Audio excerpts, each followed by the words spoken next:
the Farmsim guy here. Hope you're all doing well. Welcome back to Edgewater and to Generations. Cows are in, if you remember at the end of the last episode. We've got them in. Now, I've got to say a big thank you straight off the bat to Farmsim Bob, who did point out there is a straw trigger in here. It's on the ground in here. There isn't an icon for it, so I missed that completely. But now we know it's there. We can put some straw in here too. We don't have any straw though. That's the problem we've got at the moment. But you will see here, since the last episode, we have invested in a straw barn. This does take bales, but it also spits it out as loose straw. So what we're going to do is run down to town. We're going to buy some bales just to keep us going till harvest time when we have some. And we will put them into there. Now I obviously do have this bale storage point here as well. The trigger in there takes loose straw though, so I thought maybe we could do a mixture of the two of them. We'll see how we go with it anyway. But for now, we'll jump in the John Deere here. We'll hook it up to the trailer. We'll run down to the bale point. We'll purchase some bales. Not ideal. We would rather make our own and not waste money on it, but as we're just starting out, needs must. Now a few other things we need to cover off as well. We've got to roll fields, and we've also got to weed some fields. Not yet with the weeder actually. We'll let one growth stage kick in first. But certainly rolling is something that we could consider doing today. I also want to plant the corn, so I would like to do that at some point as well. But there's the bale trailer. Grabbed. We'll run around here with this. There's the Fordson in there.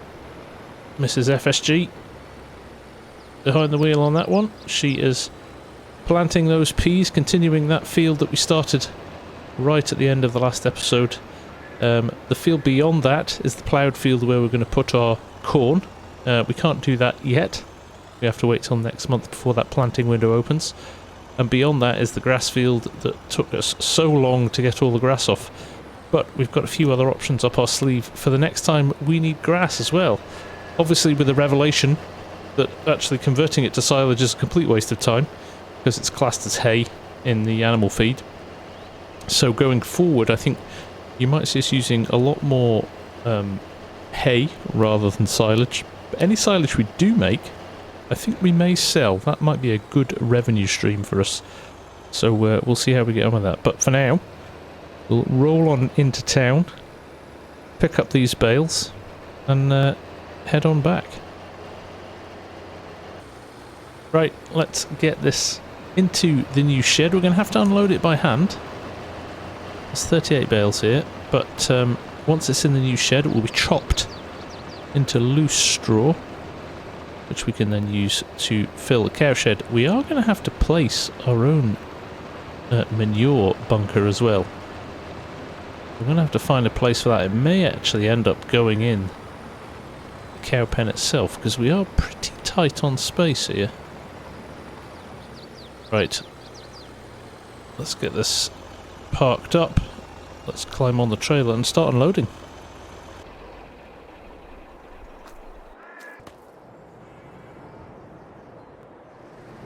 There we go. Just lift them one by one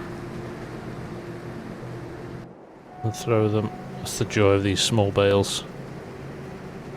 They're relatively light, so it's not too onerous getting them unloaded from trailers. In fact, I remember when I was a kid, these were the size of the bales we had on our farm. Not many of these anymore in this day and age, but back in the 60s, 70s, 80s, these were the type of bales that we would have on the farm. Easy to throw around, easy to get into calf pens and stuff like that. Like I said, big machinery's kind of taken over now, but many a long summer I spent loading up lofts in farm buildings with small bales like this. So we'll push on, get all of these in, and then we will see you back here.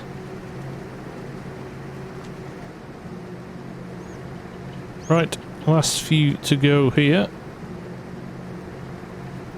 There we go.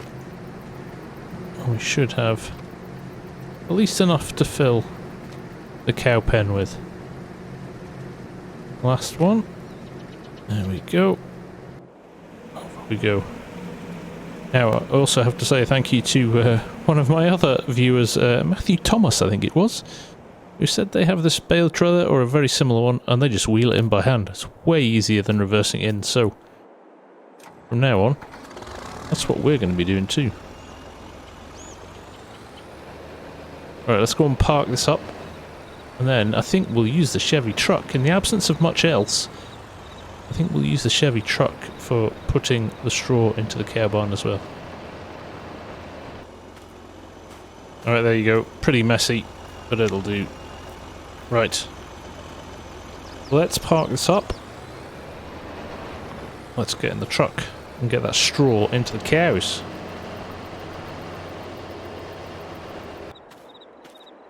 Now, some of you may have noticed as well, again, thank you, numerous comments on this one actually, but we have swapped the augers, the vintage ones from BC Bueller, a really nice versatile one here, and a smaller John Deere one here,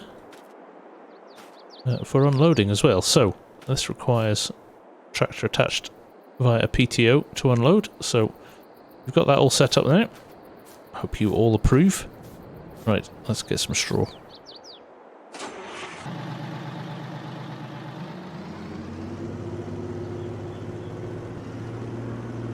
Just get this into position here. We will take some straw. Oh, it takes silage in here as well. That's interesting. I hadn't noticed that before. Right, that is enough. I only needed 2,000 litres, I think, for inside the shed. It does not take much. Could be wrong, could be 20,000 litres, but let's give it a go. There we go. There is the straw trigger. Hiding. So I didn't know it was there. Must be 20,000 litres. Yeah. Let's just check the animals and see.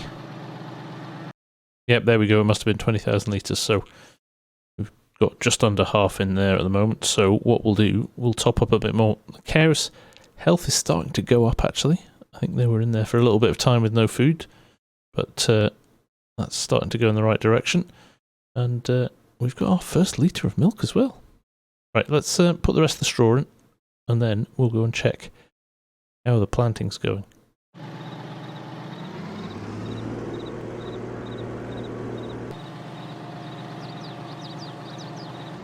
Right, straw pen's done. What we're going to do now, park this back over here where it belongs.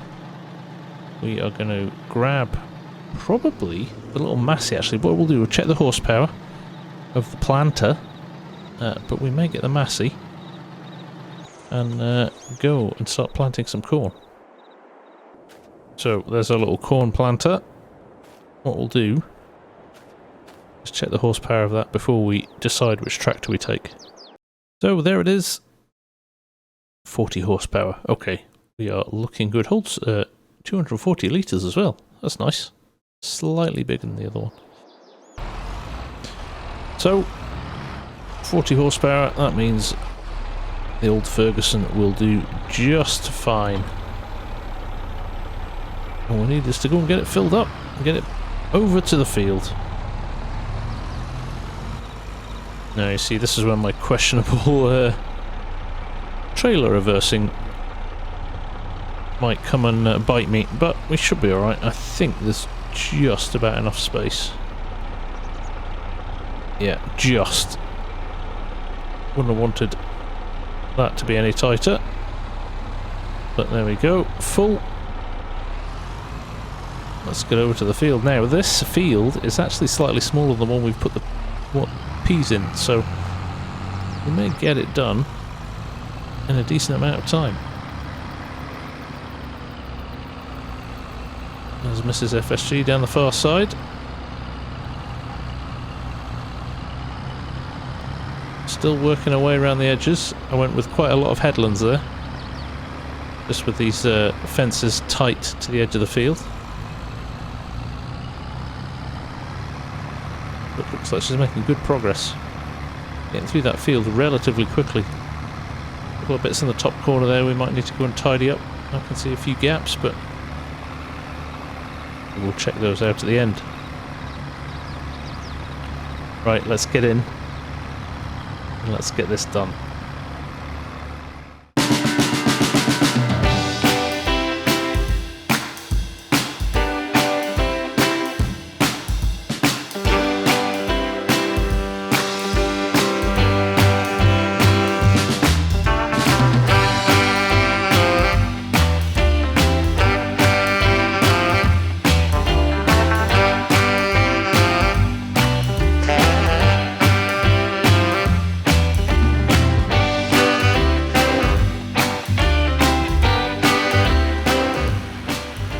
Right, we're actually in the Fordson here, going to head over to the field where the little Ferguson is planting.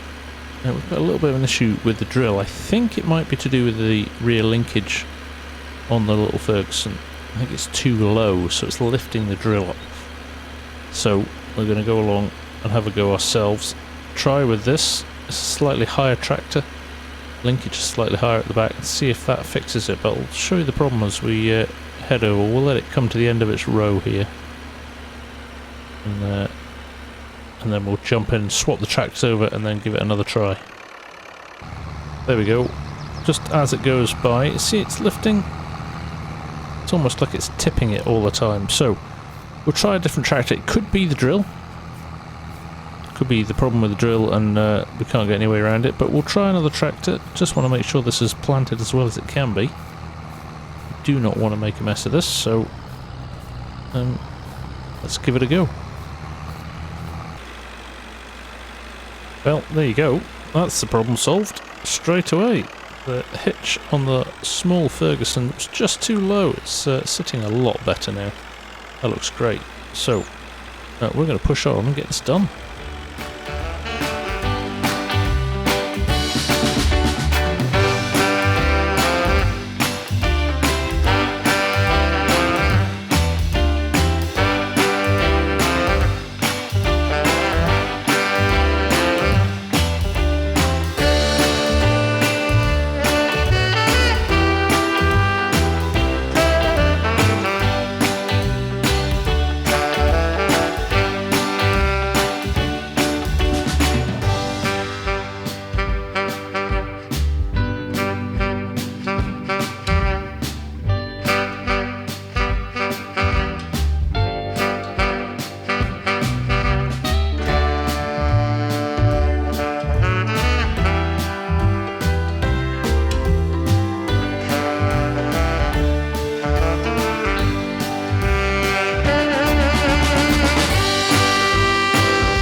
Right, we've just done a little swap there with one of our workers. We're going to run this back to the yard. Right, what I'm actually going to do is remember to take this back to the shed as well. We left it here when we swapped the tractors over, so rather than leave it lying in the field, we will get it hooked up and back over at the shed. That cedar has done really well actually for that's a proper old cedar that, but it's doing great guns. Right, that's Ferguson back in the shed with the cedar, both looking a bit dirty. I'm going to need to get a bucket and a sponge I think and start cleaning some of this stuff at some point. Now, we don't have one yet, so we might go shopping for a roller because a couple of the fields need rolling. There is weeds in them too, but they've not sprouted yet, so we're going to give those one growth stage before we get stuck into them. But let's see if we can find ourselves a roller. Right, we are back, and we found our rollers. There they are, nice little Cambridge roller set. Very much in keeping with what we're trying to do at the moment, but you will be distracted by that bright red farmall in the background. I couldn't resist it. I actually was thinking It's only got 27 horsepower or something. This could be a perfect tractor to sit on this auger come harvest time. That Massey's got a little bit more horsepower, so we can use that for other things. But this has relatively little horsepower, which is fine. So it could be a perfect tractor for the auger. It's got a PTO on the back there, so that will be fine. That will make it work. But actually, I think it's got enough horsepower for these rollers as well. So, you know what? We're trying to have a look at some of the mods that are available for this era in Farmsim. So, this from EY Modding is a beautiful model. You can find it in the mod hub. So, let's get in the field. Let's get them rolled with this.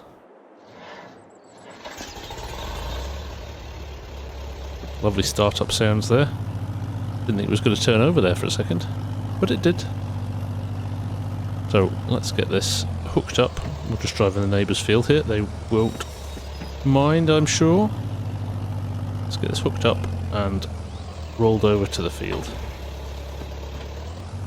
A high hitch on it, but it looks okay. Everything looks fine here. Right. See in the field. Now you will see here that crops are growing in the field and we have weeds in the field. I did skip forward a day while I went shopping for my roller, and actually in hindsight thinking that was the wrong thing to do. Ideally I would have liked to have rolled these fields prior to the crops appearing on them, but let's see if we can get away with it. In fact, I'm not sure if this field next to us needs rolling. This one does, I know for a fact, and the third one where the corn is, we shall go and have a look at that as well. Okay, so I was right. The field with the peas in doesn't, the corn does, and our wheat does here. So we've got a couple of fields to do. I'm going to turn rolling off there and just see if they need... All three of these fields need fertiliser as well, so that's another job we need to do as well. So for now, let's get the rolling done, and then we need to come back and fertilise these in future as well. Well, the dream is over in this field. I missed my window of opportunity. I knew I shouldn't have fast forwarded time. Oh well. If we look on the map here, you will see it's not picking up the roller now. The wheat field, I think, is slightly different.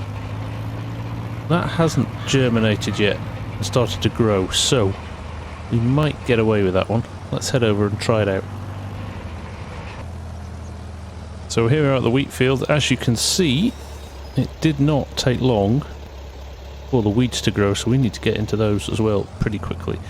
Let's just see if this will work from a roll perspective, and it looks like it is. I'm just going to roll a little bit further forward here because I want to show you the texture I've got here. Perma's Modding has done a brilliant flat roller texture. So you can see the difference there. Now obviously I'm using Cambridge rollers, which have got teeth on them, which are designed to break up large chunks of soil.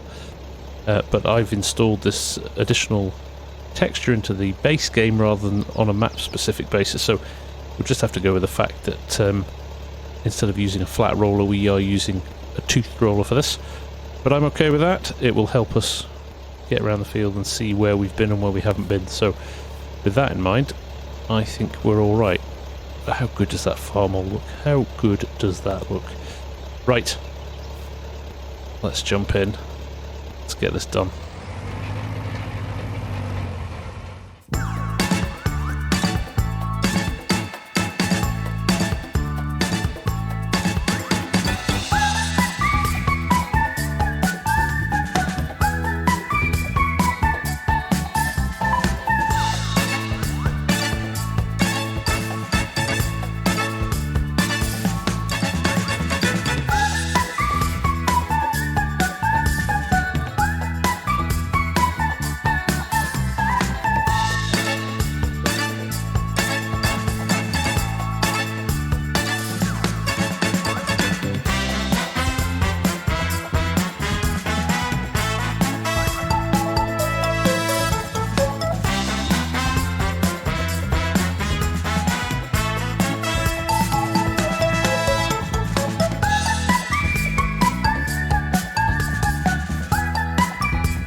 Well, now that's us on the up and down rows.